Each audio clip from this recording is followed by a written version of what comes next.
Welcome or welcome back to the channel. Today we have part 5 of my Welcome to Hell Beginner's Guide to Tarkov, and today we are focusing on combat mechanics. We're going to go through everything from scratch, right from how to aim your gun, how to shoot your gun, and everything else after that. Any questions you can leave in the comments below, and let's get straight into it.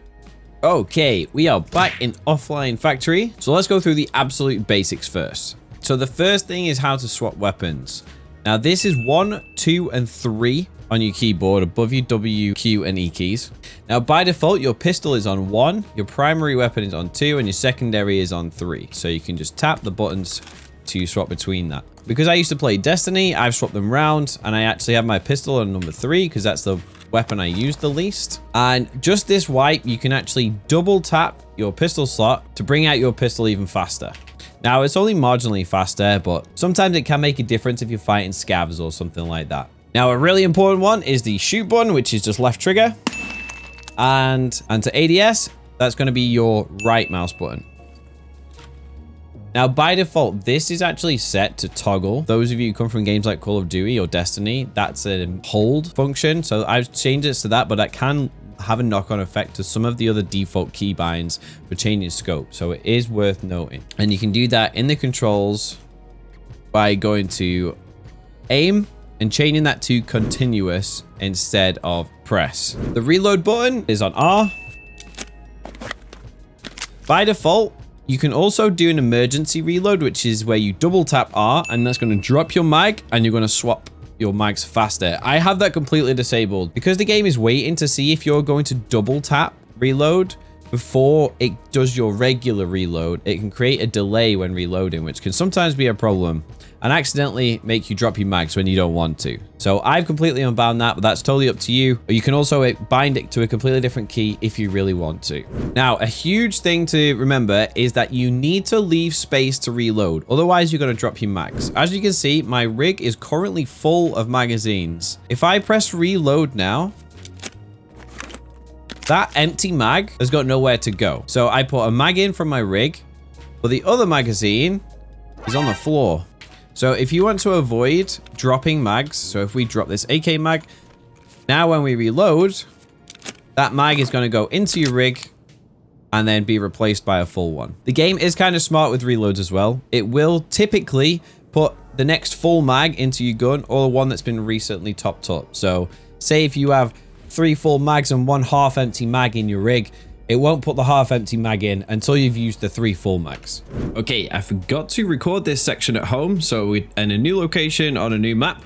2 things I want to cover. The first thing is the Freelook function. So you can use this at any time by holding your middle mouse down. Now, whilst holding your middle mouse, you can use your mouse to look around without moving where your character is aiming. This is really handy if you're moving forward, sprinting, and you want to look left or look right without changing directions. Now this is great for if you want to peek down a hole while you're sprinting without having to walk past and manually aim your gun down there. So this is a little bit more of an advanced technique, but one that you should start practicing really early. The next thing is grenades. So to pull a grenade out, you're going to press the G button by default. And there are 2 ways we can throw a grenade. If you press left click and hold, your character is going to prepare for an overhand throw, which will go pretty far. And the distance thrown is affected by your character's strength level. So the higher the strength level, the further the grenade goes. And if we pull out another grenade and we do the right click, that's going to do an underhand grenade. And when we throw that, that's going to go significantly shorter. And it's really good for just throwing over objects like walls. So for example, if we come up to this wall and we suspect there's an enemy just on the other side, we can do an underhanded throw over the top. And instead of going really far, it's going to blow up a short distance away over the wall, but you're still going to get that height to get over the top. The third thing with grenades is that you can actually put the pin back in and put it away. So if you pull the pin on a grenade and then you press one of your weapon buttons, so 1, 2, or 3, it's going to put the pin back in the grenade and then pull that weapon out. Other people can hear you pulling the pin on grenades. So you can use that sound to bait people and then switch back to your weapon, and they might push you thinking you've busy throwing a grenade and you can get a cheeky kill. Or if you just decided, or if you accidentally pulled a grenade out and you didn't want to really pull the pin, you can just put it away and save it for the next fight. Okay, so the next thing is when we're ADSing, there is a hold breath function. Unlike games like Call of Duty, this can be done with red dot sights, scopes, and iron sights. By default, it's set to your shift key and it's set to hold. I have this swapped with sprint, where my hold breath is set to press and my sprint is set to hold. So that way I can just press hold breath once and I don't need to keep it held down if I'm sniping and I'm aimed in for a long period of time. Alrighty, let's talk about the sights. There are 2 sight modifier keys. If you're using a scope, which has different zoom options or different illuminated reticles, the shortcut for swapping between those is going to be left Alt and right mouse button. Now, I use left control for my prone button, and I also have my aim down sight set to hold instead of toggle. So I changed these keys completely. Again, you can do this if you want. Mine's are on V. And that is going to change between my 2 zooms on this 3x and 12x scope. And as you can see on the bottom right, it's changing 3x and 12x. Now, you can also actually change the sighting of the scopes, or zeroing, some people call it. And basically, that's lining up the scope to be on target for the middle of the reticle at specified range. So right now, while it says 50, this scope will be accurate at 50 meters. Now, the default buttons to change this are page up and page down on the keyboard, miles away from where you would normally be. This is pain, but it's how it is. So whilst we're aim down sight, we can change this up. Now, certain scopes will only go to 300, for example, because this has got a higher zoom level. This is going to go up to like 450. Nice little bonus tip. Now, you can see I also have a red dot on top of this gun. So that's going to be a different keybind to swap to the red dot. You see, if I press just my V here, that's going to swap between zoom levels infinitely. If I want to swap between the red dot and the scope, that's another keybind. Now, the default for that one is going to be left control and right mouse button. For me, I use shift and V to swap between my sights. And as you can see, that's going to swap between my scope and the red dot. Now, this can be really handy. For example, the way the scope is set up on this gun gives me a 3x, a 12x, and a 1x red dot if I want to do the sprays close range. Now, one of the biggest things to remember is that whenever you buy a gun or you get a new gun, say out of a stash or out of a loot box, fully automatic guns always come set to semi-auto. So you might get a brand new M4 from Peacekeeper and deck it out, and then you get into a gunfight and you hold down fire to do a full auto spray and you fire 1 bullet. And that's because you need to change the fire mode as soon as you get into the raid. By default, the fire mode key is set to B, and that will cycle through the modes. For example, with an MP5, you can have semi-auto, burst, or full auto. You can do Alt and B, and that's going to check the fire mode without making the clicking sound of actually swapping the fire mode, which is good if you're trying to be stealthy. And you can also double tap B to force it into full auto. So at the beginning of the raid, you can double tap B, and that'll go straight into that. I actually have that on my mouse. I use a lot of buttons on my mouse. Now, the other thing that I do have on my mouse that I do all the time is check magazine. Now, if you use the check magazine key, the default for that is Alt and T. It's going to tell you what ammo is in your magazine and give you an estimation on how full it is. So I've just swapped over to a magazine that's not full. I'm going to do check mag, and it's going to tell me that it's about half. This is really handy if you get into a scav raid and you want to see what ammo you've got, or if you pick up another player's gun and you don't want to if you don't want to look inside the magazines, you can simply just press your check magazine. It'll tell you what ammo it is. Now, the first bonus tip from this video is I'm going to show you how to select which mags you want to put in your gun. This is another scroll wheel function like we talked about in the movement video. You can hold the reload button, and then you can mouse wheel, and it's going to scroll through all of the available mags in your inventory. Now, once you combine that with labeling your mags, if you right click a magazine and click tag, you can color a mag, and you can say, this is my bad ammo, and you can say, this is my good ammo. When you get more advanced to the game, you can label it with certain ammo types and things like that. You can then hold R for reload, scroll wheel, and choose which magazine you want to put in the gun. So if you're fighting scavs, you might want to use your bad ammo. And if you're fighting PMCs, you might want to use your good ammo. Okay, now it's time to talk about recoil. Tarkov's recoil works a little bit funny, and it took me a long time to get used to. Essentially, when you shoot full auto in Tarkov, the recoil has 3 points. So let's call it A, B, and C.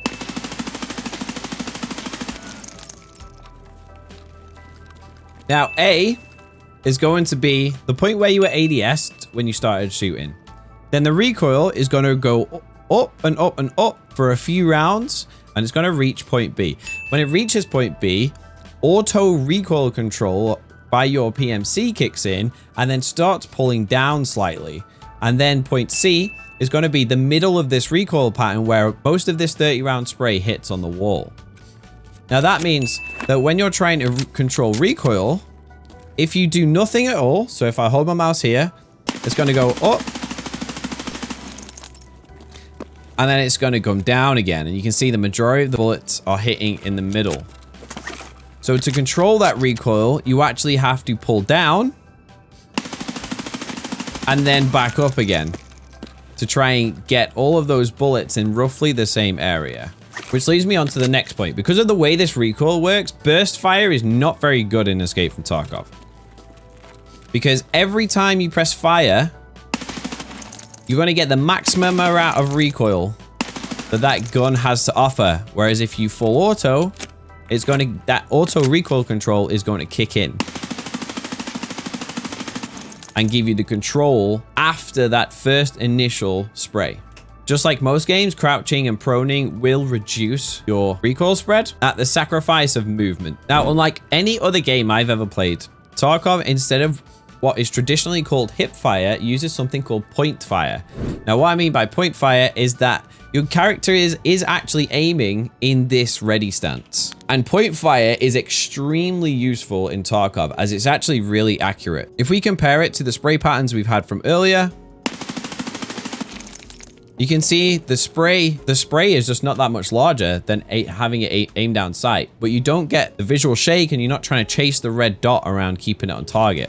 So if you can get good at point fire and you have a good recoil build, you're going to be able to hit point fire shots while strafing quite fast at those 30-40 meter ranges, where someone who's ADS'd is moving significantly slower, and that might win you the gunfight. Now, the next thing we can talk about is lights and lasers. So lights and lasers, whichever one you are running on the gun, whether it's IR laser, a flashlight, a combo light and laser, whether you're running the flashlight, whether you're running just the laser on it, they all are going to give you a recoil benefit. Now, I don't know the exact number, but I believe it's somewhere around 20-25%. And the bonus of these lasers is that in Tarkov, the bullets go pretty much where the laser is pointing. Now, the reason I say pretty much is because in Tarkov, the bullets come out of the barrel of the gun. And obviously, the laser is not coming out of the barrel of the gun. So if you have the laser underneath the barrel, like on this gun, the laser is going to be pointing slightly below where the bullet goes.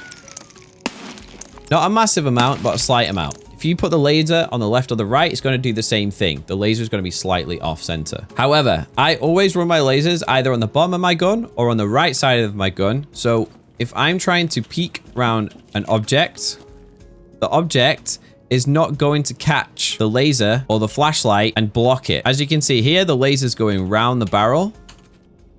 If I swap the laser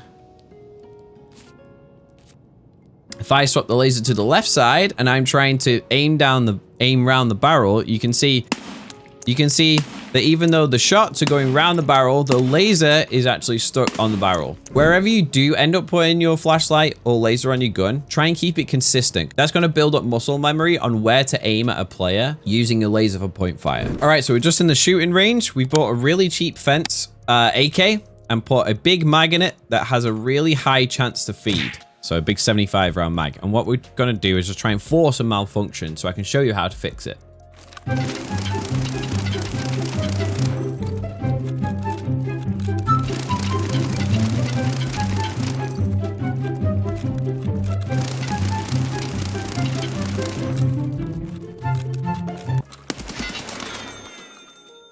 Okay, we finally got it to misfeed. As you saw at the bottom right of the screen, a little red flash happened. So we have to do two things to fix this malfunction. The first thing is to inspect the weapon. The default key for that is L. Now I have this again on my mouse and I have it double bound, which I'll show you in just a moment. But the first thing we do is inspect the weapon and we can identify the malfunction. So I just check the gun. The malfunction says failure to eject. Now to fix that, there is a second correction that we must do, and that appears as check weapon chamber, clear weapon malfunction in the keybind, which is left shift and T as the default. I'm going to explain this the best that I can, the way that I double bind this to fix it in one go. So we've just jumped over to the settings for a quick second. You can see here, check chamber, fix malfunction is set to equals release. And inspect current weapon is set to equals press. Now that is what I've got my tilt mouse wheel set to. Okay, so we've got our malfunction again. Now, if I hold down my mouse button, which has got this double bind, the press is going to inspect the weapon and the release is going to clear the malfunction. Now you can set this however you want, but the reason I have this double set is so I don't have to reach across my keyboard and press L for the first thing, wait for the animation to finish, and then press Shift T to then clear the malfunction. It saves a lot of time, and it saves obviously having to remember one extra keybind, and we know this game has way too many to start with.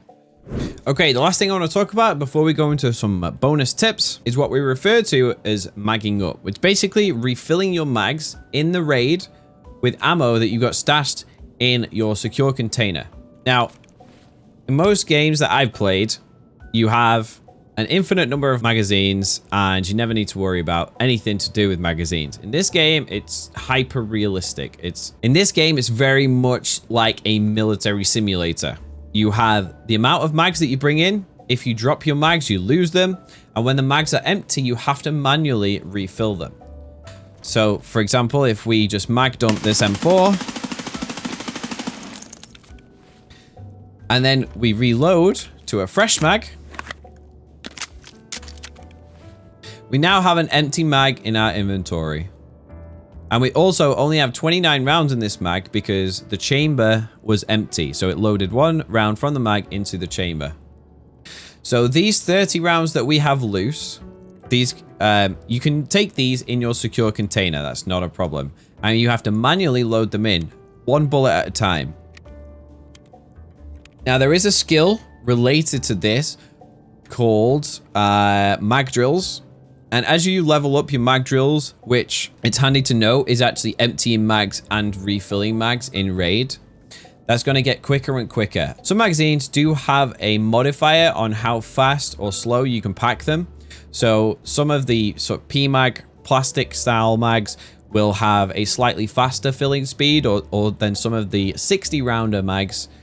For example, the higher capacity, more meta mags will take longer to fill up. So as you can see, it takes some time. If you do want to cancel, you can hover over the circle and press the X button, and that's going to cancel refilling the rest of the mag. Bonus tip: when you're overweight, so when the weight level of your character is in the yellow, it's going to make you slower to get sprinting, slower to stop moving. You're going to move slower overall. And armor and weight in general and wearable items in the game actually affect your turning speed and things like this. So you can see this armor here has a -2% movement speed, -2% turn speed, and -1% ergonomics. Those all affect your mouse sensitivity, which can be quite freaky to start with. So you can't just get muscle memory on one sensitivity. But that's one of the recommendations, is that when possible, try and run similar kinds of kits. So then you do get used to a particular kind of sense. Well, that comes later in the game once you've got a lot of the quests out of the way, and you can pretty much choose what kits to run. But one of the things we can do to benefit this mid-fight is to use the drop bag shortcut. Now this is double Z or double Z. And if you drop your bag on the ground, you can see my weight instantly went underweight, and I'm a lot more agile. I'm not going to be as strongly affected by the inertia in the game, which basically means that the heavier you are, the slower it's going to take you to start sprinting, and the slower it's going to take you to stop sprinting, and all around makes you feel quite sluggish. And if we pick up the bag, you can visibly see my character is just moving a lot slower. You can feel it in the game because you have to move your mouse more because your turn speed and ergonomics have been affected. Now, even bags will have these penalties. Helmets will have these penalties. Rigs can sometimes have these penalties if they are armored rigs. So it's worth noting that once you get a little bit more comfortable in the game, so say I know there's someone around the corner down here, I can drop this bag. That's going to allow me to be a little bit more agile, a little bit more snappy on taking this fight around the corner. And then once the fight's done, I either die and lose the bag anyway, or I get to pick up the bag, go over to the player, and I can then throw all of the player's gear in my bag. One thing to be concerned about early on in the game, while you're still learning the different guns, the different ammo types, and learning a little bit more about guns in general, is there are mainly 2 times where you might get caught out with the wrong ammo being in a magazine for your gun. For example, the gun we've been using in today's video was an M4, which fires 5.56 by 45 ammunition. But these magazines also take 300 blackout rounds. So if you accidentally, if you kill someone who has an MCX and you're carrying an M4, and the MCX takes 300 blackout rounds, the mags might look exactly the same as you, but if you try and load one into your gun, it's not going to shoot. The other gun type that early on in the game you'll probably come across a lot is the AK, the 7.62 by 39 AK mags. And the reason is the 7.62 rounds can go in these mags, but also the .366 rounds can also fit in here. If you try to load that magazine into an AK, it won't shoot because those are designed for the VPO weapons, which we go to fence, for example, you can see this VPO is chambered in 7.62 by 39.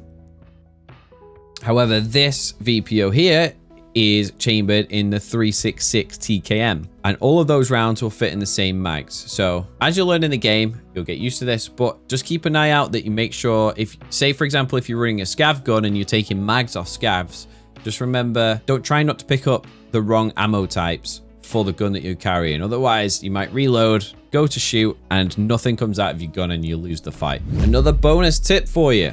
The way that we can measure how good a gun is just by looking at the stats is by looking at 4 things. The first one is going to be the MOA. Now, the nerdy part of this stands for minute of angle, but essentially at 100 feet, the MOA is how many inches the bullet might miss by. So at 100 feet, this M4 could miss at 1.81. If I pull up a shotgun, the MOA is significantly worse at 22.73.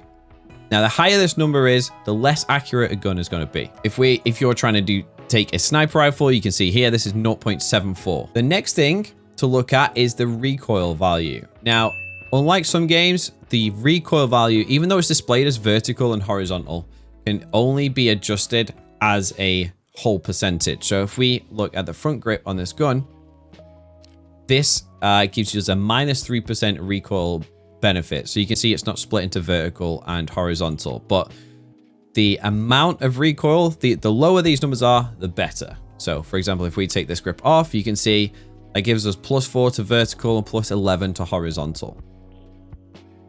The third thing to look at is the ergo of a gun. Now the ergonomics, again, just like the recoil, it's kind of like a combination of things. It's going to be how fast ADSing that weapon will drain your arm stamina, how fast it will ADS.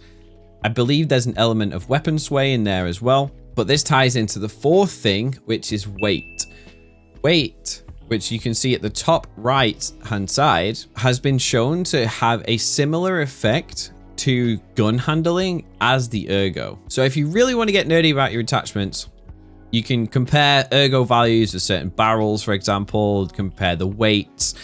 A good example is with the M700. The reason I run this stock is not because necessarily this build has the most ergo when you have a scope on it, but this stock is extremely light, which means that this sniper rifle with a scope on it only weighs 4.5 kilos.